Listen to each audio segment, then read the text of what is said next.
तो बेटा इंटीग्रल की 7.3 एक्सरसाइज चल रही थी, उसके क्वेश्चन मैंने 15 करा था।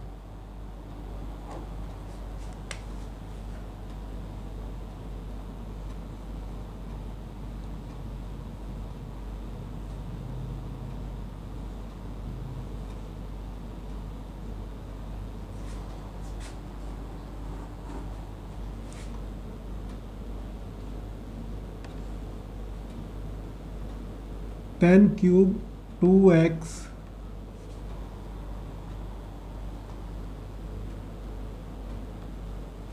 sec 2x dx integral. आपको ये इंटीग्रल करना है।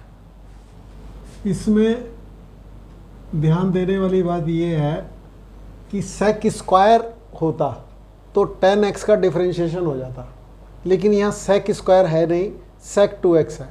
तो हम क्या करते हैं, 10 square 2x into sec 2x और 10 2x dx। अब ये sec x का डिफरेंशियल बन गया। अब इसके बाद हमने क्या किया, 10 को sec में कन्वर्ट कर लिया। क्या होता है,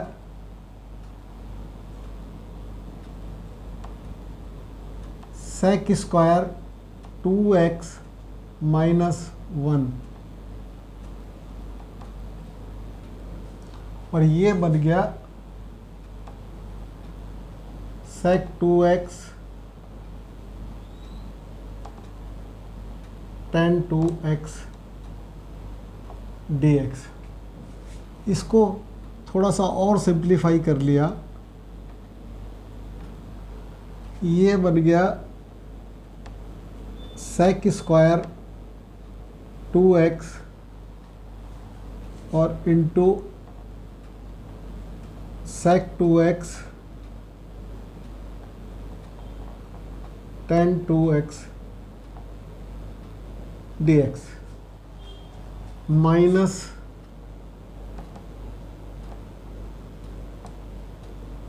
sec 2x tan 2x dx। देखो बेटे ये तो डायरेक्ट है, ये वाला तो हमारा डायरेक्ट है। इस वाले में हमने sec 2x is equal to t ले लिया। ये हमारा हो गया इस वाले में sec 2x का sec 2x tan 2x और 2x का differential 2 dx is equal to dt। अब आप यदि देखेंगे ये जो पार्ट है,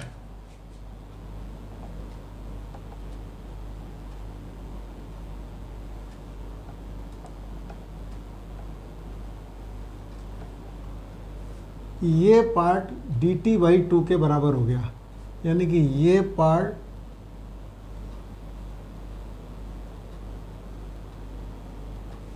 dt बाई 2 के बराबर हो गया। तो अब हुआ क्या, ये तो हो गया हमारा टी स्क्वायर, ये तो हो गया टी स्क्वायर, ये आ गया dt बाई 2, यहाँ से 1/2 ये लगा दिया, ठीक है। और minus integral sec 2x tan 2x dx, इसका हो गया 1/2 टी क्यूब अपॉन 3 नॉर्मल जैसे x की पावर n का होता है माइनस ये sec 2x का डिफरेंस sec x और ये 2 जो सा मल्टीप्लिकेशन में sec x होता तो ये आता sec x आ जाता, sec x tan x होता तो ये है sec 2x, तो 1/2 यहाँ और आएगा प्लस c और फाइनल आंसर आपका आ जाएगा 1/6 T Q sec cube 2x minus 1/2 sec 2x plus c। ये क्वेश्चन नंबर 15 हो गया आपका। 14 तक मैंने पहले कर दिए थे। 16 क्वेश्चन नंबर 16 7.3 का क्वेश्चन नंबर 16।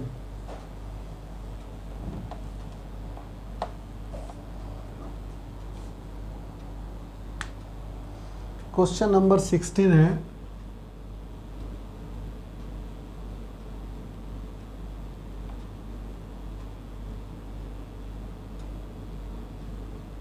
टेन की पावर 4x। इसको आपने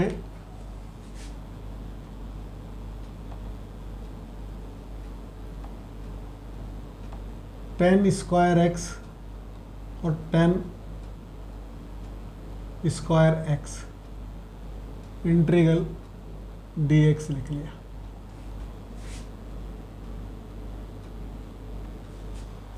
एक टेन को बना दिया आपने sec स्क्वायर एक्स -1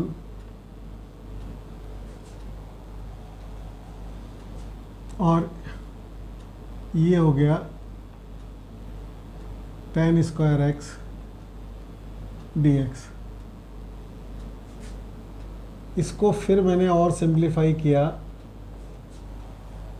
तो ये बन गया tan square x sec square x dx, sec square x tan square x dx minus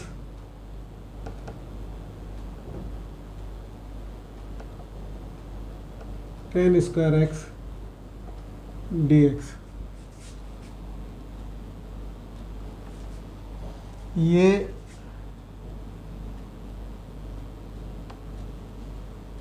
tan square x sec square x dx minus sec square x -1 dx। अब इसमें आपने tan x को t ले लिया और ये हमारा हुआ tan x को t लिया तो sec square x dx is equal to dt।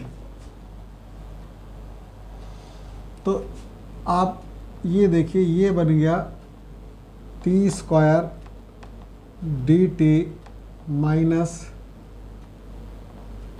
sec square x -1 dx।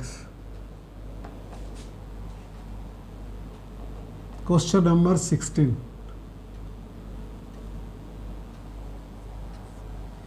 ये बन गया हमारा t cube upon 3 t cube upon 3 minus tan x और ये dx के रिस्पेक्ट में 1 का करेंगे माइनस माइनस प्लस हो जाएगा x plus C. T cube की वैल्यू लिख दीजिएगा t तो 1/3 tan cube x minus 10x plus x plus C. ये आपका क्वेश्चन नंबर 16 हो गया, क्वेश्चन नंबर 16। ठीक है,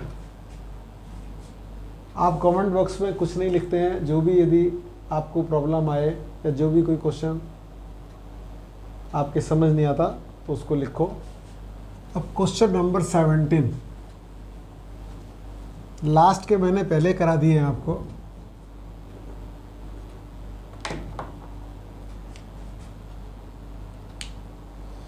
question number 17,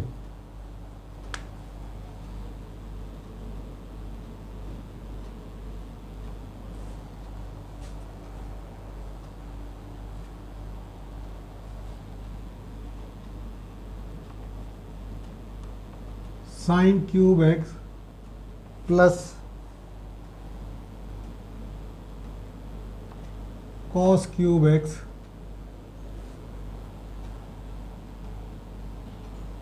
upon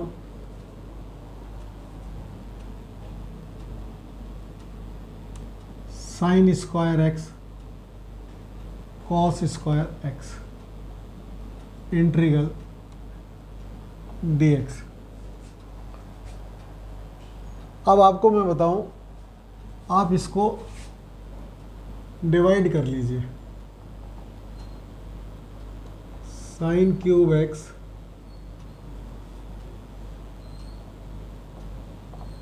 sine square x cos square x.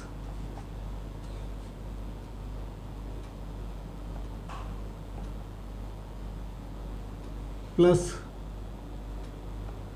Cos cube x cos square x sign square x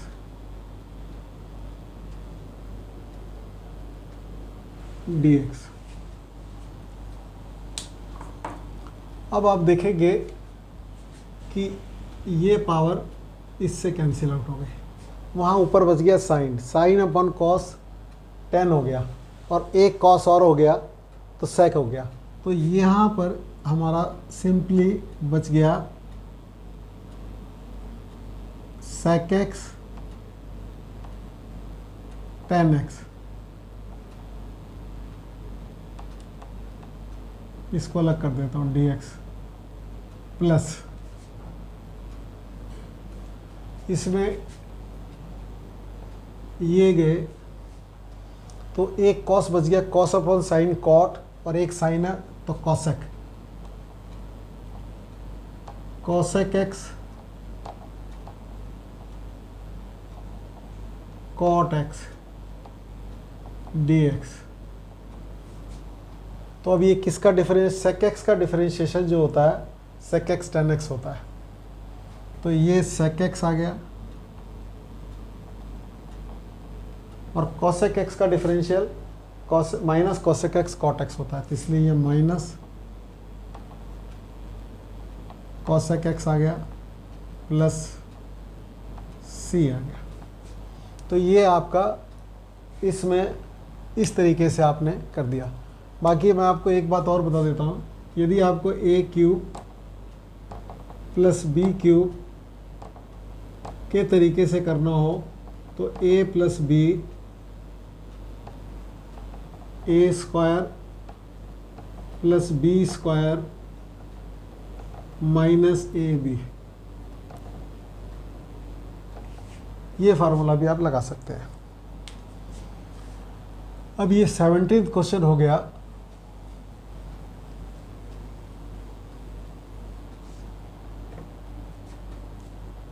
अब 18th question,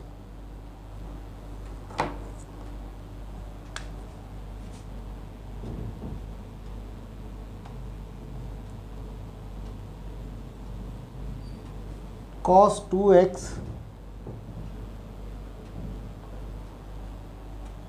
plus 2 sign square x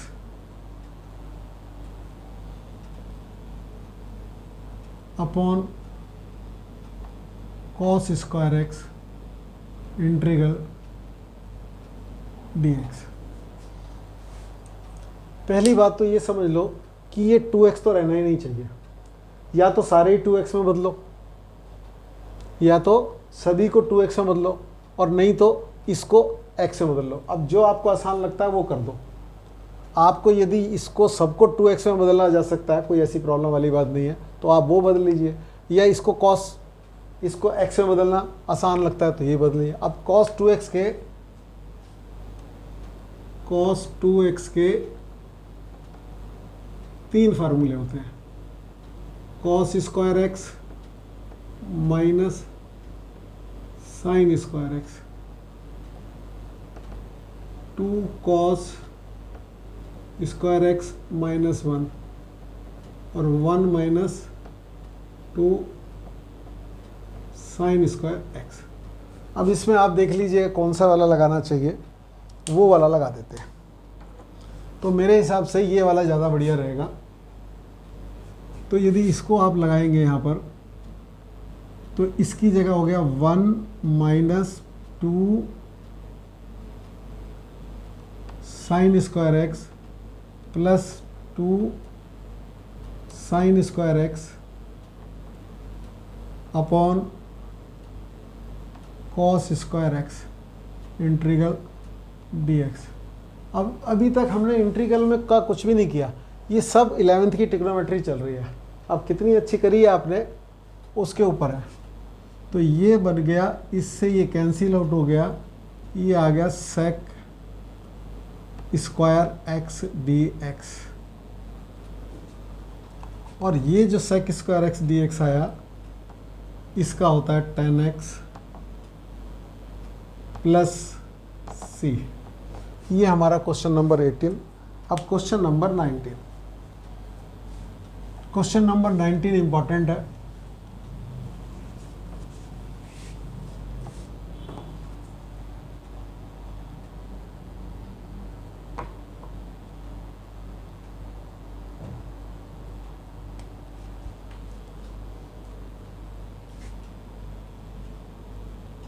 integral 1 upon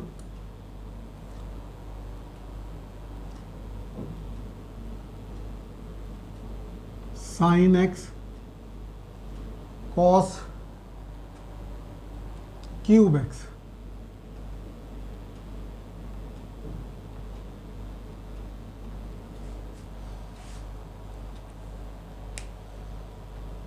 यदि हम इसमें 1 को sine square X plus cos square X लिख दें, तो sine square के नीचे जब ये साइन जाएगा तो साइन से कैंसिल आउट हो जाएगा, और जो एक साइन बचेगा अपॉन कोस 10 हो जाएगा और सेक स्क्वायर हो जाएगा। तो 10 सेक स्क्वायर एक्स का आप कर सकते हैं आसानी से। फिर इधर दूसरे पार्ट में कॉस स्क्वायर बचेगा, तो कॉस स्क्वायर से आपने कॉस स्क्वायर किया तो नीचे बच जाएगा साइन एक्स कॉस एक्स, और साइन एक्स कॉस एक्स को आप 2 से मल्टीप्लाई करके साइन 2x का फार्मूला बना लेंगे, और उसके बाद उसको आप कन्वर्ट करके कर देंगे। लेकिन इस एक्सरसाइज में इसका होने का जो मीनिंग है उसको समझने की कोशिश करिए। जो मैंने अभी बात बोली है वो मैं आपको कहेंगे तो आपको कर दूंगा, लेकिन इसमें क्या रूल होता है वो उसको समझना आप। इसमें रूल ये होता है, मैंने आपको बताया था कि ऊपर कुछ नहीं होना चाहिए और नीचे पावर इवन होनी चाहिए साइन और कॉस की। तो यहाँ 3 है और एक ये है 4, तो इवन पावर हो गई 4। ऊपर कुछ नहीं होना चाहिए एक क्वेश्चन को छोड़ के। जो क्वेश्चन को छोड़ के वो भी मैं आज कराऊंगा। वो बाकी सभी में ध्यान क्या रखना होता है, ऊपर कुछ नहीं होना चाहिए। इसी तरह का क्वेश्चन हमने एक और किया था जिसको मैंने आपको बताया था कि under root 10x upon sine x cos x integral dx। तो इसमें ऊपर है, मैंने बोला था ऊपर कुछ नहीं होना चाहिए, तो इसको नीचे ले आते हैं, और यहाँ पर ये जब नीचे आएगा तो कॉट आ जाएगा, अंडर रूट कॉट। कॉट का मतलब कॉस, और साइन नीचे आ जाएगा। तो कुल मिला के जो आएगा वो ये आएगा साइन, मैंने पहले कर दिया है 1/2 एक्स कॉस की पावर 3/2 एक्स डी एक्स। अब इसकी पावर देखिए आप दोनों की मिला के, तो इसकी पावर दोनों की मिला के 2 हो रही है। इसका मतलब मुझे सेक स्क्वायर से ऊपर, ये मैंने पहले कर दिया है, और सेक स्क्वायर से इसमें साइन की पावर 1/2 एक्स और कॉस की पावर 3/2 एक्स। अब ये 3/2 ये कॉस और सेक की 3/2 खा जाएगा। तो अब हमारे पास जो बचेगा वो ये बचेगा कि यहाँ सेक स्क्वायर हो जाएगा,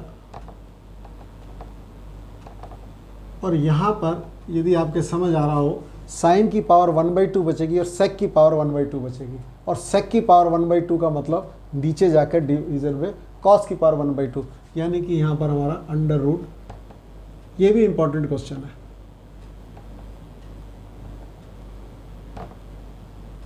tan x होगा। तो ऐसी केस में हम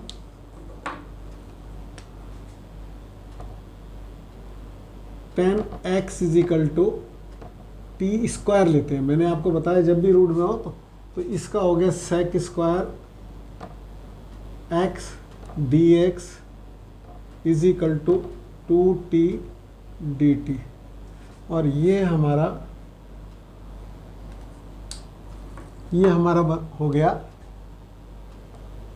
सेक स्क्वायर dx की जगह 2t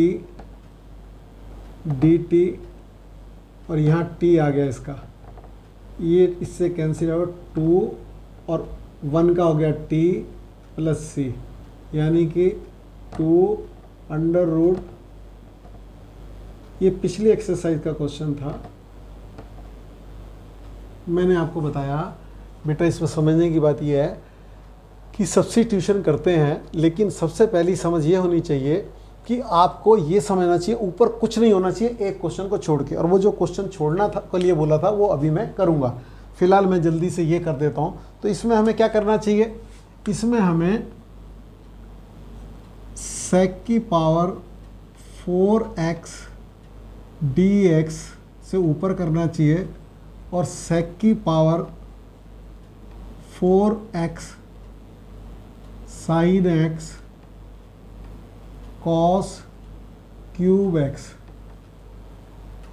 अब जरा समझना, ये सेक की पावर 4x को सेक की पावर 2x इंटू सेक की पावर 2x dx लिख दिया। अब डिनोमिनेटर वाली साइड में देखो जरा, ये सेक की पावर 4 है और ये कॉस की पावर 3, तो ये इसकी 3 पावर फिनिश कर देगा। तो इसकी 3 पावर ख़त्म होगी, इसकी सेक की पावर 1 रह गई, जो नीचे आएगा तो कॉस, यानी कि यहाँ 10x रह जाएगा। अब आपको 10x का डिफरेंशियल आपको दिया हुआ है जिसके, तो इसको भी आप 1 + tan² x upon tan x into sec² x dx, ये कर दीजिए। अब आपने यहाँ पे लिख देता हूँ tan x = आपने t ले लिया, tan x को t ले लिया, तो ये हो गया sec² x dx = dt। ठीक है, tan x = t लिया, sec², ये हमारा आ गया sec² dx। इसकी जगह मैं लगा सकता हूँ dt, इसकी जगह मैं लगा सकता हूँ dt। तो ये मेरा आ गया 1 + t² upon t integral dt। जैसे ही इसको देखेंगे आप, आपके दिमाग में आ जाना चाहिए कि ये अलजेब्रिक क्वेश्चन हो गया। अलजेब्रिक क्वेश्चन में न्यूमरेटर की पावर हमेशा कम होनी चाहिए, डिनोमिनेटर की पावर ज़्यादा होनी चाहिए, बराबर भी नहीं होनी चाहिए। तो इसलिए इसको एक तरह से डिवाइड कर देते हैं। तो ये 1/t हो गया। अब 1/t में डिनोमिनेटर t की पावर 1 है और ऊपर 0 है। अब प्लस t हो गया है, इसमें डिनोमिनेटर नहीं है तो ये dt, तो ये हो गया -1/t², इसका हो गया 1/t का log t plus t²/2 plus c log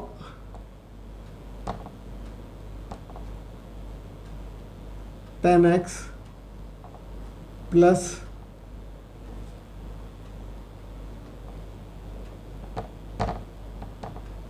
one by two tan² x plus C. अच्छी तरह समझ लो बेटा, इसमें जो फिलॉसफी है वो मैंने बताया है। इसकी खासियत ये होती है कि उसमें ऊपर कुछ नहीं होता। इस टाइप के मैंने 2-3 क्वेश्चन पहले भी कराए और ये भी आपको बताया एक क्वेश्चन ऐसा होता है जिसमें उसके ऊपर होता है, वो मैं क्वेश्चन आपको अलग से कराऊंगा। जो भी क्वेश्चन होते हैं उसमें न्यूमरेटर में कुछ नहीं होता, जिसमें न्यूमरेटर में कुछ होता है उसको मैं कराऊंगा आपको कि न्यूमरेटर में जिसमें होता है वो एक क्वेश्चन है, बाकी सब में ध्यान रखे रखना होता है और जो ये पावर होनी चाहिए इवन होनी चाहिए। ऐसे ही एक क्वेश्चन मैंने आपको कराया था कि जिसमें dx/a²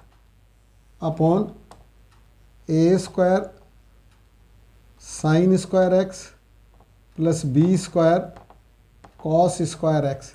आप देख लेना और फिर भी नहीं आए तो मुझे बताना, ठीक है। अब मैं आपको वो क्वेश्चन करा देता हूँ जो जिसमें पावर होती है उसके बावजूद भी उतने ही सेक की पावर से मल्टीप्लाई करता है जितने इवन पावर डिनोमिनेटर में होती है। तो अब वो वाला क्वेश्चन मैं आपको अलग से, एक ही क्वेश्चन है, अदरवाइज न्यूमरेटर में कुछ नहीं होना चाहिए। जैसे √10x था तो उसमें भी ये था, तो उसके लिए हमने ये किया। तो इसमें क्या करना है, इस वाले क्वेश्चन में ये अलग से एक question, sin x cos x dx upon a² cos की power 4x plus b² sin की पावर 4x। ये क्वेश्चन है जिसमें ऊपर है उसके बावजूद भी हम cos की पावर 4 से मल्टीप्लाई डिवाइड करेंगे। अब इसको यदि आप cos की sec की power 4x sin x cos x upon a² plus b²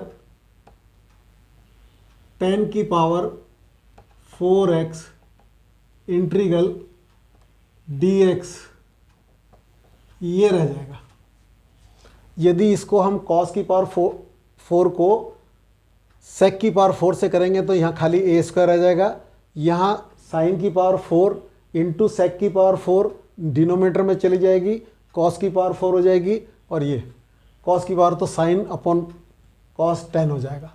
इस वाले में हम क्या करते हैं, फिर थोड़ा सा देख लीजिएगा, ये एक cos की पावर, ये cos है ना, ये इसके साथ एक पावर कम हो जाएगी।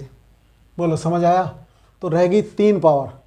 3 पावर में से एक पावर को यूज़ करके sec x की जगह 1/cos x कर देंगे, तो यहाँ आ जाएगा tan x और sec² x dx, और यहाँ पर आ गया हमारा a² प्लस b² tan की power 4x। Very important question है बेटा। अब फिर इसकी 7.3 खत्म होती है, फिर 7.4 कल कराएंगे आपको। अब इसमें हम क्या करते हैं, बस खासियत यही है कि tan² x is equal to T लेते हैं। tan² x की इजिकल टू टी लेंगे तो 2 tan x और tan x का sec square x d x is equal to d t, 2 tan x sec square. अब देखो यहाँ पर, और ये देखो, तो यहाँ पर आपका आ गया 1/2, ठीक है, और ये बन गया डी टी, और ये आ गया a square plus B square और टी स्क्वायर, क्योंकि tan square x is equal to t है तो टी स्क्वायर। अब ये एल्जेब्रिक जब भी बनेगा तो आपको ध्यान ये रखना बेटा, जैसे एल्जेब्रिक बनेगा आपको टी स्क्वायर का कोफिशिएंट जो होगा उसे बाहर लेना है। टी स्क्वायर का कोफिशिएंट जो सा है वो 1/2 इंटू 1/b स्क्वायर बाहर ले लिया। तो अब आपने यहाँ 1 डी टी अपॉन a/b का whole square plus t square. अब ध्यान बेटा ये देना है कि यदि हमें ये मालूम है पहले से कि integral 1/a square plus x square D x हो तो हमारा 1/a tan inverse x/a plus सी होता है। और जो यदि ये थोड़ा कम समझ आ रहा है तो नेक्स्ट एक्सरसाइज में ये है।